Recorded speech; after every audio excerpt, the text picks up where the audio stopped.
Ladies and gentlemen, tonight's spotlight shines on the rising stars of the legal world, where young firms, bold ideas, and smarter systems take center stage.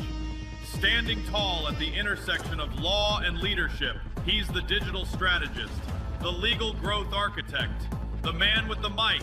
Make some noise for your host. This is Legal Currents with Will McCreight. All right, welcome back to another episode of the Legal Currents podcast.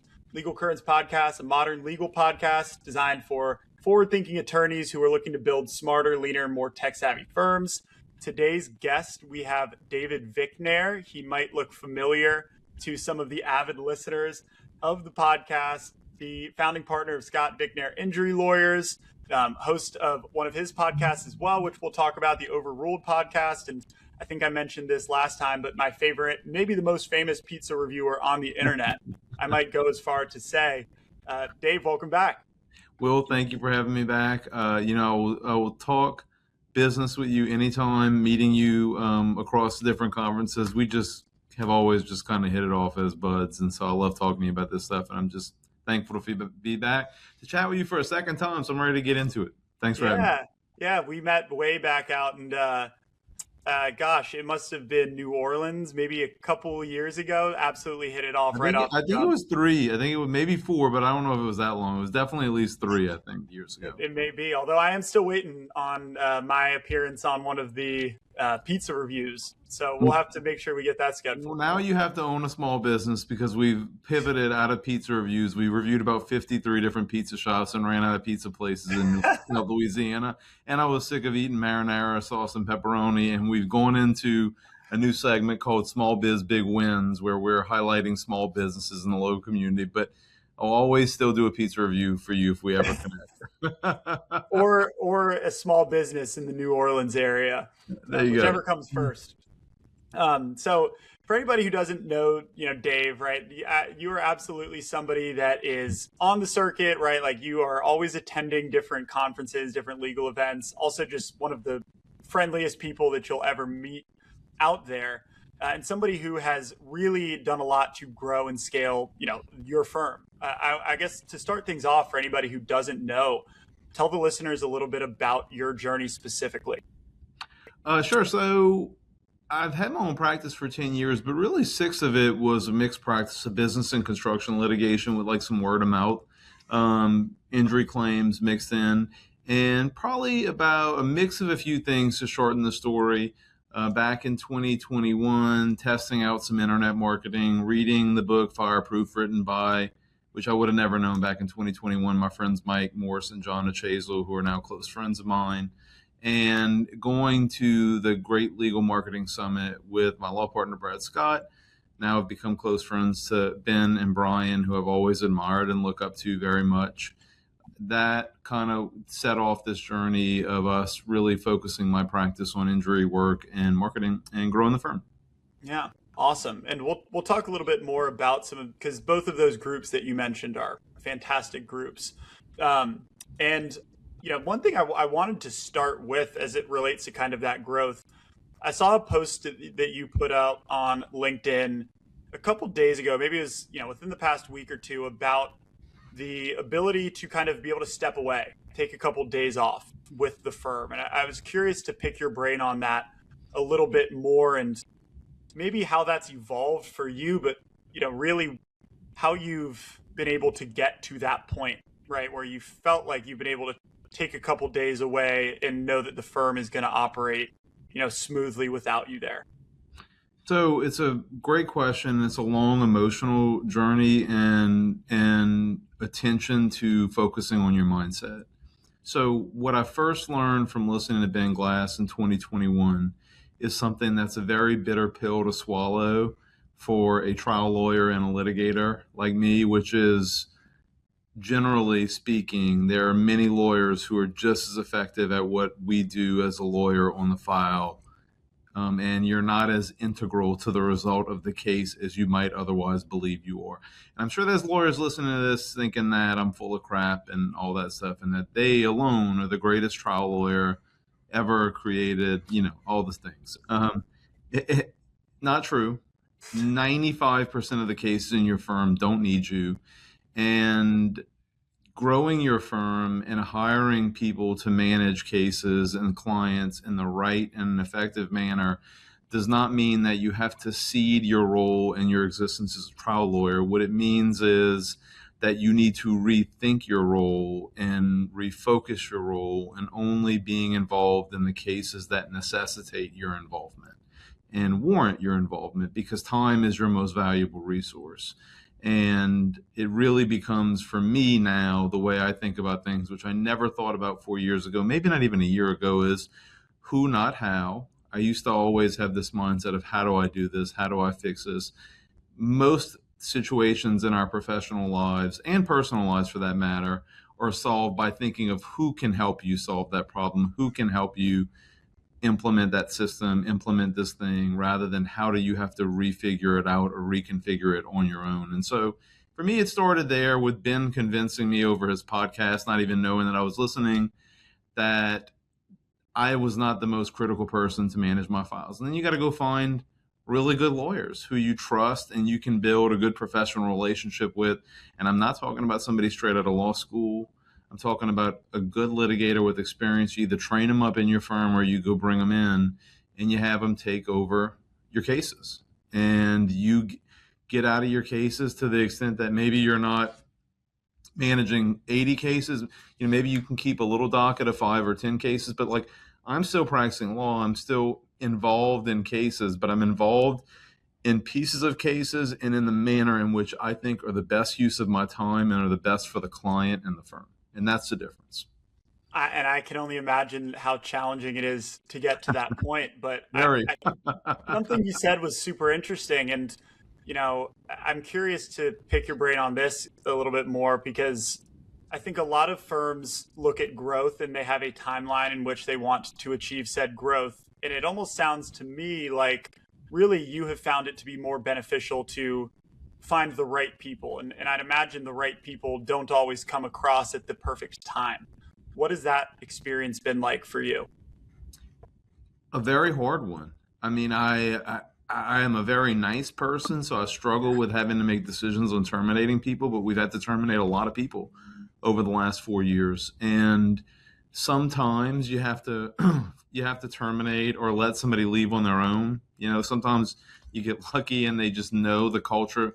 Ben likes to say the culture spits them out, but like the culture and the organ, they just know sometimes they leave on their own. But you got to go through the process of figuring out, once you get in the habit and the rhythm of, let's say you have one position and you have to terminate 2 people to finally get to the right fit at number 3. But when you have number 3, you're like, okay, now I get all the mistakes I made with 1 and 2 and all the things I did wrong in identifying 1 and 2. And you never get perfect at it. And it's always one of the more complicated things about running an organization is identifying talent in the interview process and selecting somebody that's going to be the right fit and is going to be a good team member. But that's a part of the pain that comes with growing and understanding how to run a good organization, is having that muscle memory of all the mistakes that you made on the path to get there. Another piece is just building the culture of the organization so that it is a place that people find meaningful and want to stay.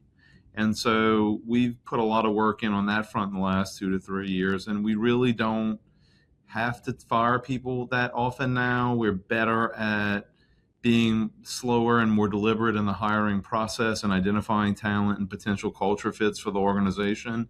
And that, along with building out the culture of the organization, has really allowed us to get to a point where we can have more team members who are here for the long haul, who are here for longer periods of time, and we're not in this state, which we were at one point, to be honest. Like, you felt like you're always cycling through people, right? And a part of that was probably like we probably had deficient people, if I'm going to be honest, in our administrative teams who were not any good at identifying talent and hiring people. And, you know, there's only so much of the owner. You can't like clone yourself and have octopus arms all over the freaking place. So it's like, you know, you go through those things and you go through those stages. But what it boils down to is if you make the best decisions possible from a place of love, not fear, over time, consistently, you will go through those stages and finally, I believe, get to a point with a lot of good decision making from a good place where you find the right team members who help you build the right team. Yeah, are there any defining characteristics that you've found to be shared amongst the right people for you? That's a really good question. Attention to detail, organization, and having this is the hardest one, I think, having professional pride in their work. So Jeff Bezos with Amazon talks a lot about this, having pride in the work that nobody else will see, right? So if you're a lawyer, that means that appellate brief that you spent 30 hours on that is going to be very important to that client and to the legal team who worked on that case, but pretty much nobody else is really going to read it, besides maybe like some judges, law clerks, and some judges. Like you're not home on Saturday night being like, man, I can't wait to see what Reese with David's firm down at Scott Vicknair did in that Fifth Circuit brief. I got to go read that. Like nobody, no, right? Like, so, and for the case managers, like we talk about this, for the case managers, that means how detailed of notes are they putting on the file for the client's file in the case management system? Or are they calling the clients in our outbound call program? We want every client to have an outbound touch point every single month. Or are they hitting that every month at 100% for their clients? And we measure that now. And so those types of small things are like having professional pride in the work. And so finding people who have attention to detail and are organized and care will typically result in somebody who is open to training, open to accountability, and open to growing with the firm to a point where they do kind of have that professional pride in the work, not maybe at 100% like you would as the owner, but at 80%, at 85 or 90%. And those are going to be high performing, quote unquote, A players, in my opinion. Yeah. And I think Jeff Bezos talks a lot about that in some of his like letters to shareholders as well, right? Yeah. Where he defines the A players as essentially having that buy-in, right? As if they are like I think he calls them day one players, right? So like along the lines of how you described it. How do you view, different vendors as a part of that buy-in as well, right? I know a lot of the people listening to this, right? Either they work with vendors, agencies in one way, shape, or form, whether it be their CRM, whether it be digital, right? How do you view an agency fitting into the mold there? And do you look for the same characteristics out of them that you would for your team internally? 100%. It's a great question. And I unqualifiedly would say yes. I think for a vendor who we see as just a third party who's a part of our team, you work with a vendor, and a good one is going to take responsibility when they drop the ball. They're going to be accountable. They're going to want to correct it. And they're going to want to succeed for you, even though you don't see a lot of the things behind the scenes that they're doing to succeed for you, right? I'll add another good one. A good vendor will also be the type of vendor, if you decide to move on from them and go to another vendor, will continue to have a relationship with you, will continue to root for your team, and will always just professionally support you, because what makes them a good vendor when they do that is they're not stupid. Like, they want to learn from you. They want to learn from that experience. Maybe there's not ever necessarily anybody who's right or wrong, right? Like, it's no different than having an individual team member in your firm or in your organization that doesn't work. Nobody necessarily needs to be right. Nobody needs to be wrong. Sometimes it's just not the right fit. And so it becomes the same thing with vendors, right? And so I think this dovetails the same way on, like, as a lawyer, as a litigator, like working on your mindset and how to seeing yourself in a role other than being the only person who could get that $5 million trial verdict or settlement for your client. Same shift here to team members and vendor relationships, okay? The team members aren't always wrong or right, and you're not always wrong or right. Like, sometimes it's just not the right fit with a vendor or a team member. And so a vendor who leaves working with you but still develops that relationship with you, is still supporting you, like, that's a good company, because they want to learn from the experience, and they probably acknowledge that, like, hey, this didn't work out with us, but we learned along the way while you learned. We got something from this relationship, not just in you paying us, but we learned, we made some mistakes, we grew, and then we can self-assess, like, why didn't we get to keep you as a client, and how does that make us better as a company for the next client? And so that type of vendor is a good vendor. Because for me, like, right, we're going to not be perfect with all our clients, even though I think we are. We're not. Like, we fail. I had a meeting with an attorney this morning on something that popped up over the weekend. No, like, it wasn't like a huge mistake, but there's something we kind of dropped the ball in a particular file for a client that sent us a message. And I was like, we need to own it. We kind of dropped the ball here and here. Let's get on it and fix it and make it right now. And so, like, we're all humans. We all drop the ball. We all aren't perfect. And so good vendors, good team members want to be accountable and want to learn. I think it's that simple. Yeah. And you know what? That reminds me of something else I saw you talk about recently. And I believe this was you that mentioned a review that popped up on your Google Business profile where you reached out. Would you mind sharing that story? Yeah, that's a good one too. Like, all this shit's hard too, Will, right? Like, none of this is easy. Like, it's easy to talk about, but in the moments consistently day to day, this shit isn't as easy as like just, exposition about it. And so like that article was about, like, when we get a 1-star review, I think I'm very proud. We have something like 2,600 reviews now between our now 6 or 7 GBPs, Google Business Pages. We just put 2 new ones online last week. I'm very proud of all of our reviews. When we get a 1-star review, it's like like somebody took a dagger and just shoved it in my heart, right? That's literally how it still feels to me to this day. But, I would say my mindset 3 years ago would jump to attacking and deflecting and immediately becoming suspicious of the reviewer. Whereas now I'm immediately trying to figure out who it is, if it's a client. Sometimes it's not. Like the last one we got, we can't even identify who it is. It's anonymous. Apparently that's a new Google program. Thanks a lot, Google. It's anonymous. We can't even source it to a client. But in our profession, right, as a lawyer, we can't even, let's say I identified who the client is, we can't even go into it because a lot of it's protected by attorney-client privilege. In any event, that 1-star review is very likely an opportunity for you to have a learning lesson with your team and improve and get better and potentially rescue the relationship. One of the most important things, besides taking it as a lesson, using it, like I like to say now, like if we messed up, if we screw up, it's too expensive to waste the chance to learn from it. So let's learn from it. Let's figure out and discuss with that team who worked on that particular thing, how could we improve from it and get better next time? But then, like, we still have the opportunity to win that client back.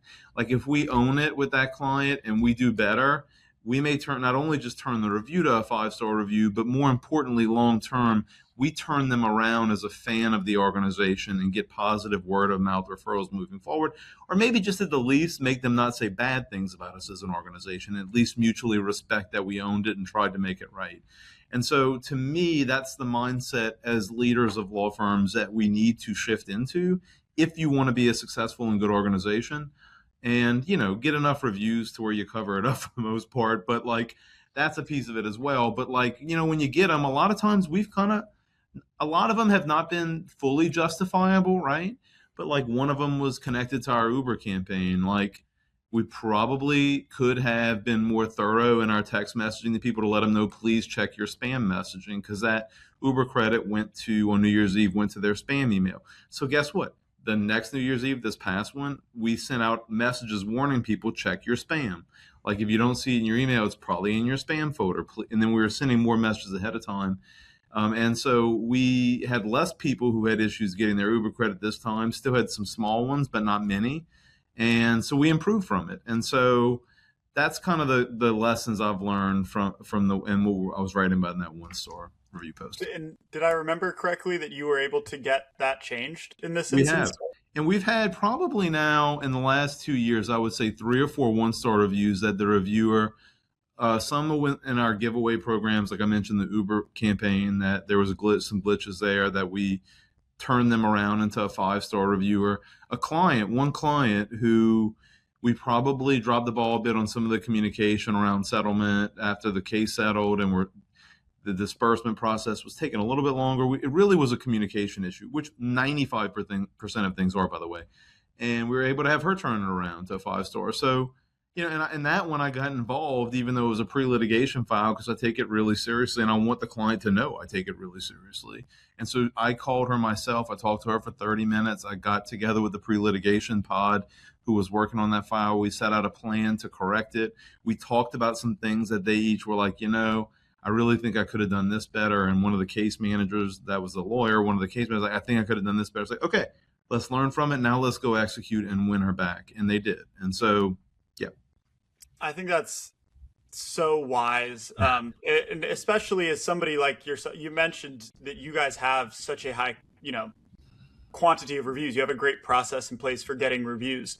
I feel a lot of firms may be scared almost of establishing some of these processes or really going after reviews because, the more you ask for reviews, right, you increase the chance that stuff like that may come through. But it sounds like you've built a really strong culture around listening to those reviews and knowing that they're coming from somewhere, whether it be, an extreme example or something like a message going to spam, right? Which you really can't control that much at the end of the day. I think that's incredible. Yeah. Yeah, I mean, some of it you can't always control, but some of it you just don't foresee, right? Like you don't think you're going to get issues. Like, so that was like the first year we rolled out our Uber campaign where we gave free Ubers around on New Year's Eve to prevent drinking and driving in the community.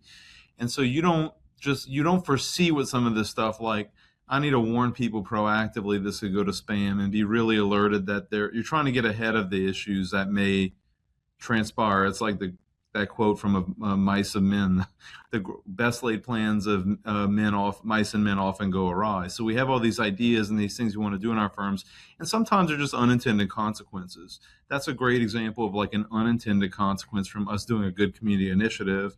So we get a bad review, but like we just put processes in place to make it less likely that unintended consequence will happen the following year. And so what has happened in a micro level, but of that particular program in the marketing department of the firm, is we've learned a lesson, we've grown from it, and then we get better. And when you do that over and over again in different pieces of your firm and in your organization at a macro level, you foster and encourage a culture that is a safe environment. It's something that's talked a lot about in Leaders Eat Last, creating a safe environment for your team to be their most creative selves, so that they can be creative and not fearful of mistakes.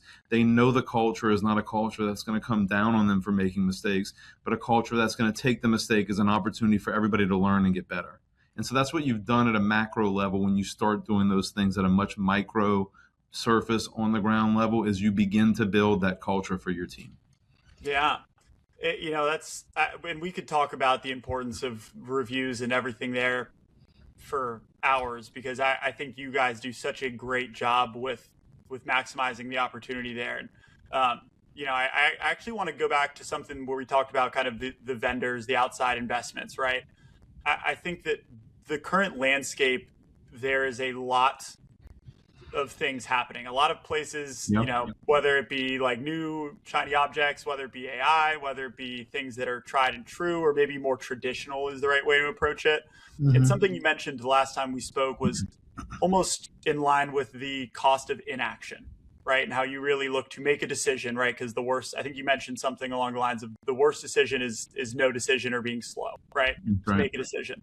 How do you evaluate all of the different opportunities for investment within the firm, whether it be marketing, infrastructure, right, like processes, to decide what is worth putting resources into, as well as things that are worth trying, but maybe are nothing more than trying them out off the jump? I guess, how do you assess all of the different opportunities and things that are out there?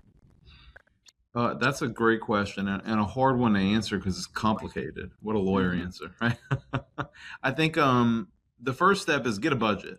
We know for your law firm to not be in cash flow crisis, you need to have your labor costs controlled and your marketing costs controlled. And by controlled, I mean at a manageable percentage of your revenue. So your labor costs should, and these are just general terms, is different for everybody, right? At different sizes, at different stages. Generally speaking, your marketing should be 20% of your revenue, and your labor costs, total labor costs between both attorneys and non-attorney team members, should be 40% or less. And so that is a general commitment of 60 cents on every dollar that comes into marketing and labor. Now, not everybody on this listen to this is spending that, and not everybody believes they should spend that much or spend that little. Some people are spending more. At the same vein, you could be $100 million in revenue law firm, a massive plaintiff firm, and you're spending 13% of revenue on marketing, but you're spending $13 million on marketing. So it's all relative, but generally speaking, those are some guideposts. So you have to make a budget first. And the budget has to be mapped out and intentional for what you can allocate to do certain things. And then you make strategic decisions on what you can and can't do. So the simplest example that I could give on that is, let's talk brand for a second, not digital. There are 3 general brand buckets that I think of: broadcast, billboards, and radio, right?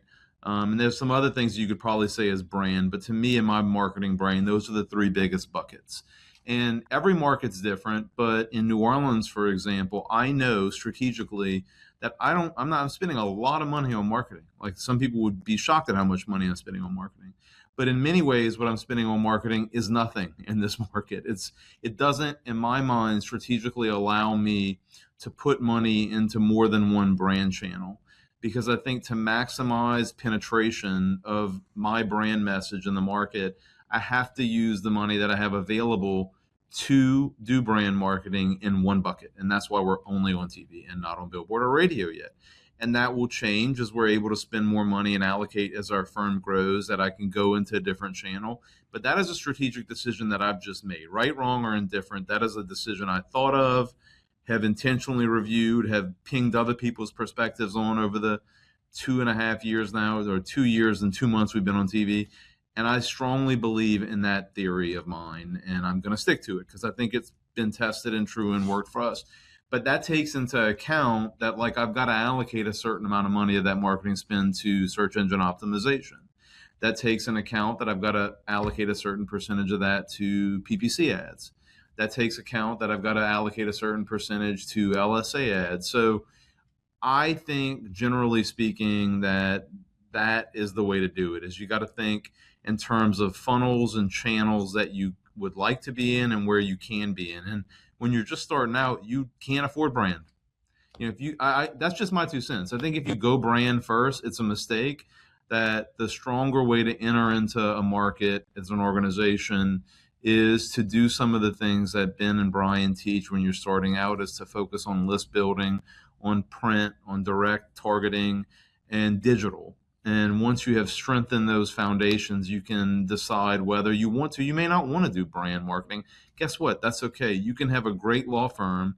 There are a lot of really good law firms in Louisiana who do zero brand marketing on the plaintiff side, and who build very good law firms through list building and focus on referral-based cases and digital.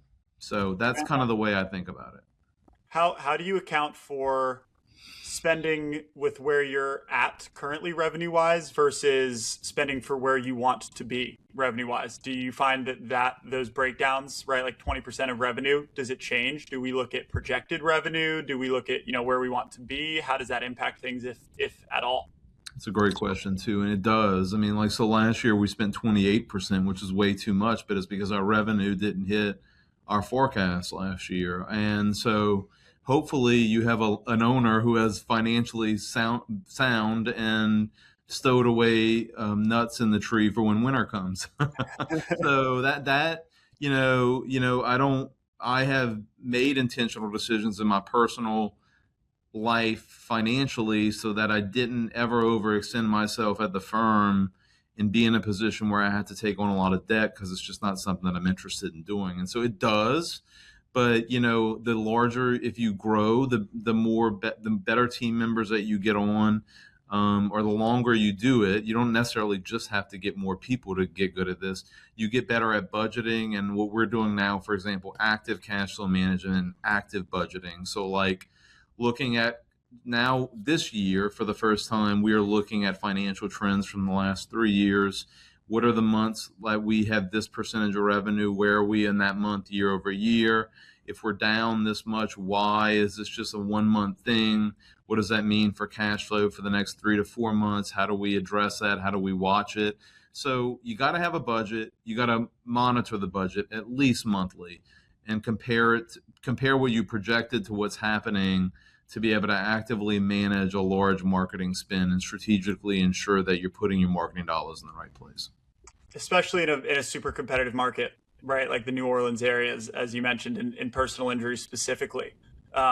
Going back to the grassroots piece, I'm surprised that you didn't mention the overruled podcast as a part of the broadcast metrics, right? But I'm curious to shift gears there a little bit. A lot of the firms and attorneys that I speak with ask about podcasts, right? And is this something that is helpful?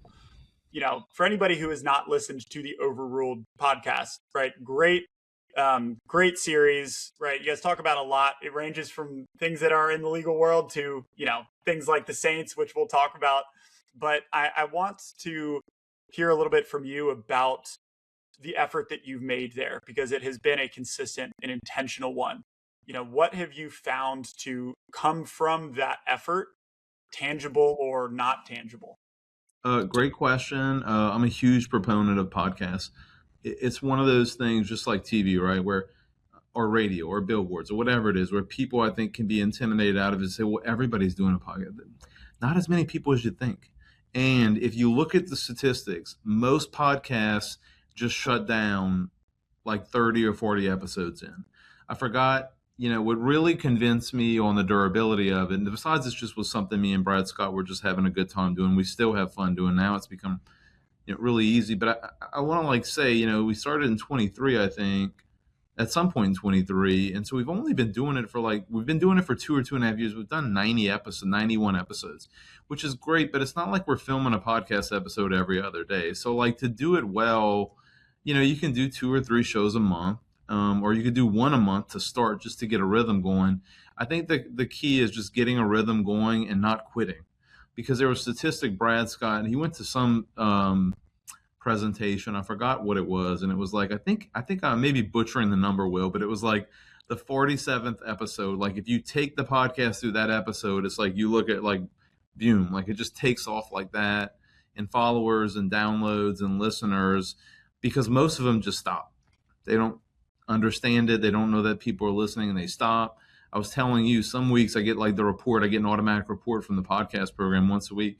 It's 2 weeks ago, it was 9 downloads. I'm well, that was a pretty bad week. And this morning I got in my email 111 last week, which is insane.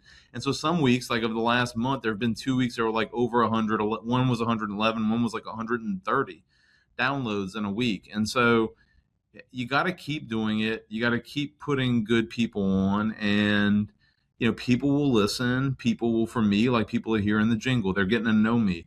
And it's not just about the downloads that I get from that report. I mean, when I go to our YouTube channel, there's 100 views of each episode, maybe 50 or 60, 70. For clients who are thinking about hiring us, they can go in long form and watch me talking to people. They can get a sense of who I am, how I treat other people, my intelligence, my demeanor. They get a sense of you. It's just no hiding yourself over 50 minutes of video and audio on a podcast episode. So, I think it gives you good content. It gives you backlinks to things that y'all care about and I care about. They're like little gold bricks I'm collecting as I go down the gold brick road. I'm backlink, collect them. That's what you're getting. And so and last, I'm just going to say, you're building relationships with all the guests that come on your show, and marketing in business is just relationships distilled at its simplest form. And so for me, it checks every box. Let's as lawyers get away from this attribution disease. I call it. We suffer from attribution disease. But David, I can't measure it. Who cares? Okay. You can't measure a lot of the things that work from a brand awareness and relationship awareness type of marketing effort. And a podcast is one that I think analysis paralysis of lawyers, we all suffer from it, is the worst enemy. You just not to steal it from Nike, but just do it. Yeah. Do you find that people, because what I gather is it sounds like you, and I agree with this for what it's worth, feel like people overestimate what they can do in a short period of time, but maybe underestimate what can be done with consistency over a longer period of time? Yeah, I actually listened to a podcast this weekend, Chad Dudley at Dudley DeBosier, who they are a competitor of mine, technically a competitor of mine in New Orleans. I don't really think of I like to listen to what people who I'm technically competing with or see what they're doing and learn from it. I don't view, I like to say I have customer obsession, not competitor obsession. But I am interested in people like him because he's just interesting. And he described when they started the firm back in '08, now there's 150 employees, and I couldn't help but relate with the comments that he made, which is like, there's no silver bullet. There's no like secret thing, like everybody who's selling you some secret solution to everything, all foolamajiggy crap. Like at the end of the day, like the things that work and the things that are sustainable and meaning and lasting are the things that you commit to for a long period of time and do consistently over and over and over again, just like every other facet of our life. You're a big runner, Will. That's how you become good at running. It's the same with building a firm. You don't just find silver bullets and they don't just happen in a year. But you'd be shocked at how much you can accomplish in 5 years, but you got to keep going. Most people just stop. They do. They just quit. And if you just stay in the game and you keep going and you make constant improvements and get a little bit better each day, you'd be shocked at how much you can go in 5 years, but you can't really do as much as you think you can do in one. Yeah. Yeah, I very much agree. Doesn't matter how many times I bench press over the course of 24 hours, right? Like, can only do so much, but long periods of time can create those substantial outcomes. Is there anything that you feel like came from the podcast that was unexpected, right? Whether it be a connection that you had or, potentially just some odd takeaway that you wouldn't have guessed? Man, a lot. I never would have guessed that 6,000 people on YouTube want to watch me and Brad talking about the prison breakout in New Orleans. But they did. I have learned so much from the podcast. I have learned about local organizations that I wasn't familiar with and got to learn about the amazing work that they're doing, make relationships, connections with those people that have led in different directions. We've done it reverse, where we've gone highlight and doing collaborations with local companies, and then they come on the podcast after, and we get to know them a little bit better. I've met a lot of people. I have learned a lot, and to me, that's a win. I'm a constant wanting to learn, wanting to get more information, not just for the law firm, but learning about, for example, what Son of a Saint does in New Orleans and in the community. It's a mentoring organization that the guy who started that, his story is amazing. Having all the local pet shelters here that we did a pet adoption event last fall individually on the show and learning how those organizations run and what it takes to save those animals, care for those animals. Those are just two examples, but like the examples are very lengthy, and honestly, it's just been a lot of fun. Yeah. And I honestly, I think it's a great way to create some impact, right? That is not just digitally beneficial, but also those grassroots, have those grassroots benefits, especially with large firms, right? Stepping into every market and trying to compete. I think a lot of the things that you can do to protect yourself there are create those, grassroots relationships. And you never know where that's going to go. Okay. So if we take it like from a micro level down to the firm, and this isn't why you do it, but you just never know where it's going to go. So like, you and I had a relationship already, so you being on the podcast isn't a great example. But let me use Guy, a competitor of y'all's, attorney. Guy is an example. So I had never really gotten a chance to talk to Guy. I really have heard great things about him, and he was on my show a couple weeks ago, and we just had a great discussion. Loved talking to him.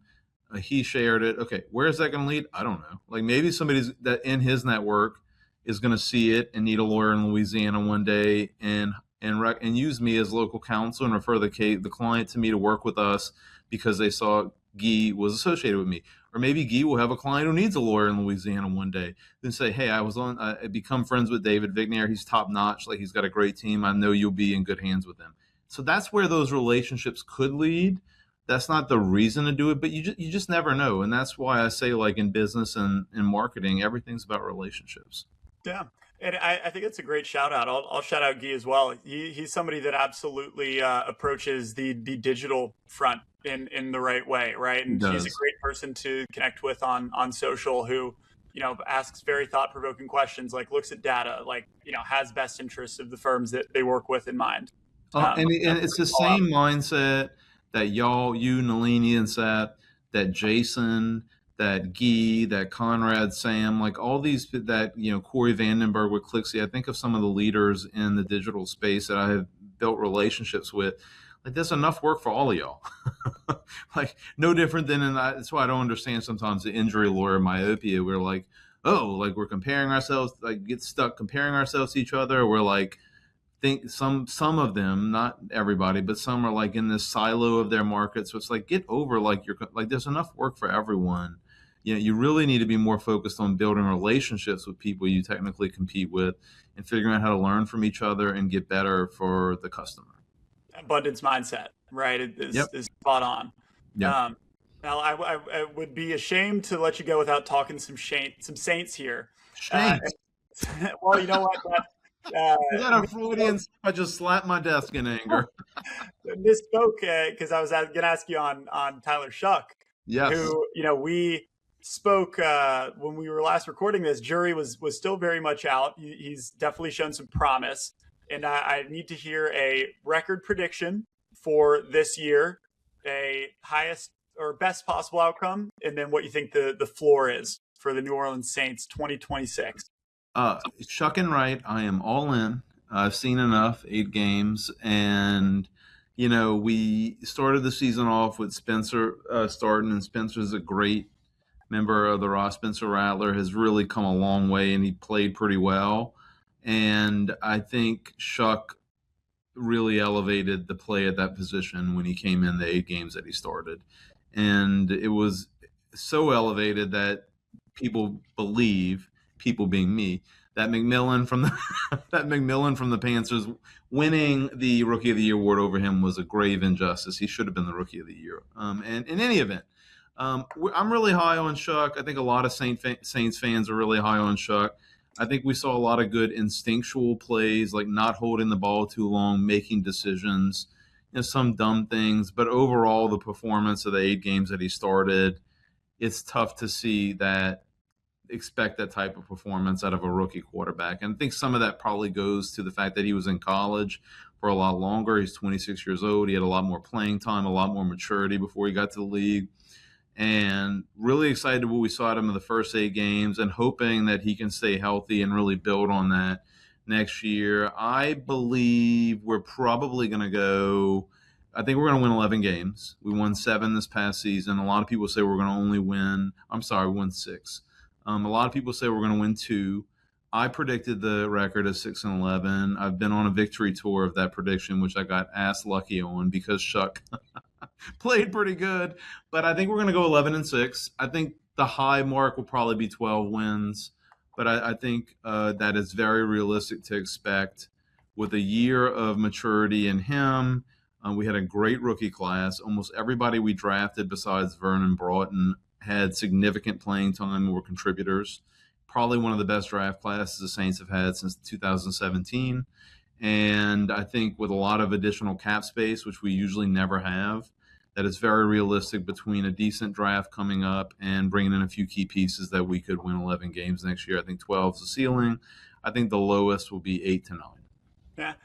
In my advanced analytics research department for the Legal Currents podcast also wanted to point out that second easiest schedule with 2025 records going into 2026. So that's absolutely something we got to take into account as well. Yes, and that is something I saw as well. Not preparing for the show, but I had been reading, and I think I didn't really look at how it fell at the end of the season, but going into the season, we were ranked like one of the hardest schedules in the league. And it was like, man, I think that's why some people had predicted it to be as much of a bloodbath as they did. It's like rebuilding season, no questions at quarterback all around. And one of the hardest schedules in the league. It's not going to be good. And they won 6 games. A break here or there, they could have won 8 or 9. Hell, if they win 8 games, they're in the playoffs. And given the state of our division, so it was much better season than people predicted. And I suspect we're going to win 10 or 11 games next year. I love it. Well, we'll have to check back.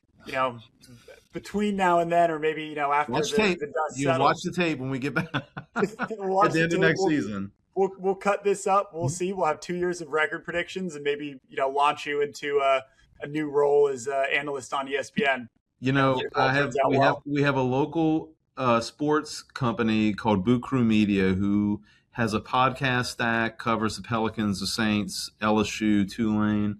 They have a bunch of different online accounts. We have now we've been 2 or 3 years marketing collaboration with them, and I keep telling the owners every 3 months, I'm like, look, I know what I'm doing here. Like, just call me in. Just call the bullpen and let me come in and give you some commentary. I'm not just a lawyer. I can talk football. But they have not called me in yet, Will. So I'm waiting. We'll send them the tape of this, and I'll save we'll save the good vibes here. I don't want to ruin them by talking about the Pelicans, so we'll just leave them out of the mix. Well, and now, fair. Let's just put that aside. That's a painful experience to discuss right now.